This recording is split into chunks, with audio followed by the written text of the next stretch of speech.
खान अनेक वर्ष वाईचा सुभेदार होता. त्यामुळे तो काही आता जावळीत शिरणार नाही हे पक्क झालं. काहीतरी वेगळा उपाय योजायला हवा. विश्वास जी. इतक्या दिवसांच्या प्रत्यक्ष निरीक्षणातून तुम्हाला हा खान कसा वाटतो? राजा लय माजरोड आहे त्यो. मग सापडला उपाय. त्याचा अहंकार वाढवा. त्याला सांगा राजा कसदिले. राजा घाबरला. आता तुम्हीच त्याला भेटायला जावळीत या. तसं म्हटल्यानं त्याचा अहंकार वाढेल. अनेकदा का अहंकाराच्या ओझ्याखाली माणूस कलला की त्याला कलंडायला वेळ लागत नाही. विश्वास, परवा भेटीस जाताना गोपीनाथ काकांनी खानासाठी एक तेग नेली होती. त्या तेगीचं त्यानं काय केलं?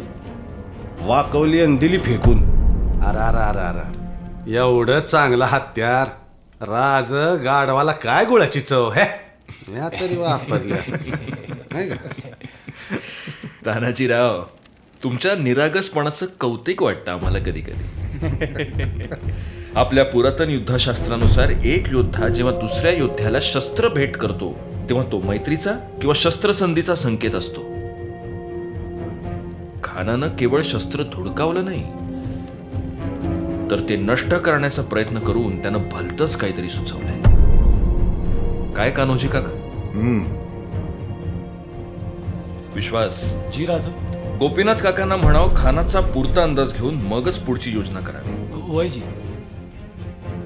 आता या खेळाचे पुढचे सगळे फासे गोपीनाथ काकांच्या हाती आहेत.